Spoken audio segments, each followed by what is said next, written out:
Welcome, it's lovely to have you here. Hi, thank you so much. What have you started? I work for Santa Claus, so you can take it up with him. So Yes. how did it start? Because this has Scandinavian roots, doesn't it? I have heard elf traditions certainly coming from Scandinavia, but in our house, Santa used to send an elf to watch over us during the day and, of course, would fly back and report to him every night. And that's what my mom told us growing up. And then every day, the elf would fly back from the North Pole and land in a different spot in the house. And we were just so absorbed by the whole magic of the tradition. You know, I had an elf that talked to Santa Claus, a direct line. So I remember talking to my elf and telling him what I wanted for Christmas. And so when I grew up, I, of course, wanted an elf for my own children. And so I looked at my mom one day and I said, what if we got Santa's permission to tell this story to the world?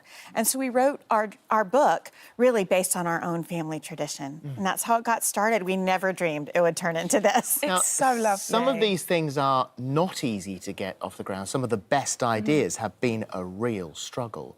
And it was tough, wasn't it? It was. You know, I feel like it's one of those things that was sort of chosen for us, our path. But yeah, we couldn't get anyone to publish our book. We weren't famous. No one knew who we were. There was nothing like this at the time. People launch things now and say, we're like Elf on the Shelf. But there was nothing like that. And so we had this storybook, and then it's like, okay, what do we do? So we used personal credit cards to finance the first shipment. My sister sold her house and put the proceeds in. So it's very much a family business. It's still family owned and run. So you printed 500, managed to, first 500 went at a local event. Yes. And and this is how far your necks were stuck out, that you said, either this will work because of the debt, someone's going to prison. Yes, yeah, I actually looked at my husband. We were both school teachers and not paid very well in the States, for sure. And I remember saying to him, like, if this does not work, one of us is going to jail. But we just knew we had such a special family tradition in our guts, in our hearts, in our minds. We knew people would be drawn to this story and this storybook and this elf from Santa Claus. So at what point did you think, obviously, like you said, this was such a personal tradition to you, what point did you think, OK, this is connected now, this is really taking off? Oh, wow. You know, I think because we own the business, I'm not sure you ever feel like you've made it. And when you do, that's when you should be wary, right?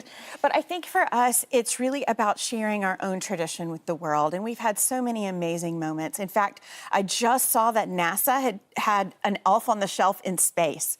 So there's little moments like that where you think to yourself, pinch wow. Me. Yes, pinch me. But it's amazing working for Santa Claus and getting to be his voice for children.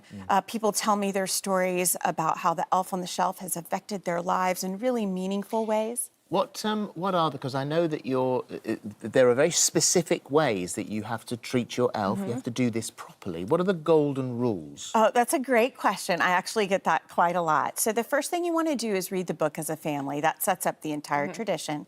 Then you give your elf a name, and that's how it gets its Christmas magic. So that very first night when you go to sleep, it'll come out of its box set, and it will come to life, of course, flying back to the North Pole. Now, you cannot touch your elf or its magic might go, and the elf cannot speak to children. I'm sure he or she would love to, but they're not able because, you know, they're busy working. They have an assignment from Santa to watch and listen. So that would be a distraction, I suppose. Exactly, exactly. If there is an accidental touching of the elf, well, we've been terrified. And I'm not touching anything. Our elf is all over the place today. What countermeasures can you take? Okay, so there are 3 ways you can bring an elf's magic back, at least enough for them to make it back to the North Pole where they're treated in the elf hospital. So you can, of course, apologize. So a written letter to your elf and to Santa, true repentance always works.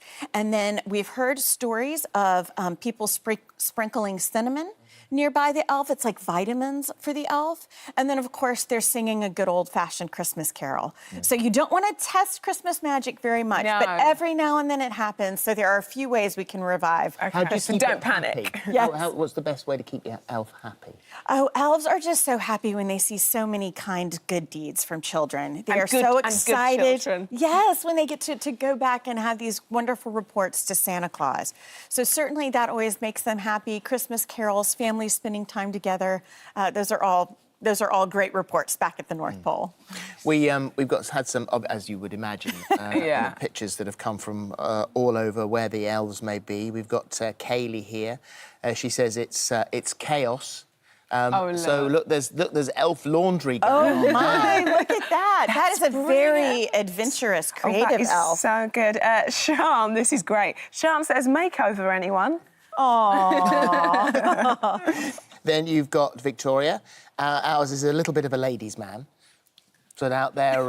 How cute is that? Leading the girls. That's good. Oh, Stacey's, this is very good. I'm an elf celebrity, get me out of here. Brilliant. That's good. And Lynn said, this is Twinkle. She fell over and broke her leg the first night as the children wouldn't tidy their rooms. Good. See? There we go. That can happen. Poor Twinkle. Sophie says, these are ours last night, Snowflake and Frosty. Having a bath, look. Lovely. Shelley says, bad elf trying to put his sister down the garbage disposal.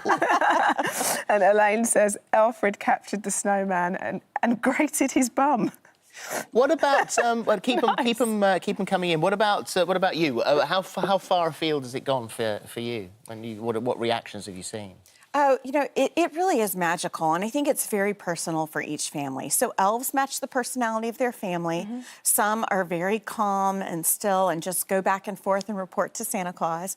Others are quite crazy and silly, as you can see. And so really interacting with families, the second someone finds out what I do, they pull out their phone. And I see pictures of their elf and what their elf is named. And so it's really personal to families. I mean, they are adopting an elf from the North Pole, and it becomes a part of their Christmas. It's a very special thing to be a part of. How lovely for you that it's starting to with your family and it is your family business. That just must be brilliant. Thank you. I love working with my sister and my mom. We have 80 people now who all dedicate themselves to working. How lovely that nobody went to prison. I know. That was the first step in making it, for sure. Thank you so much. Thank you so much for having me. I appreciate it. It's our pleasure. Great fun.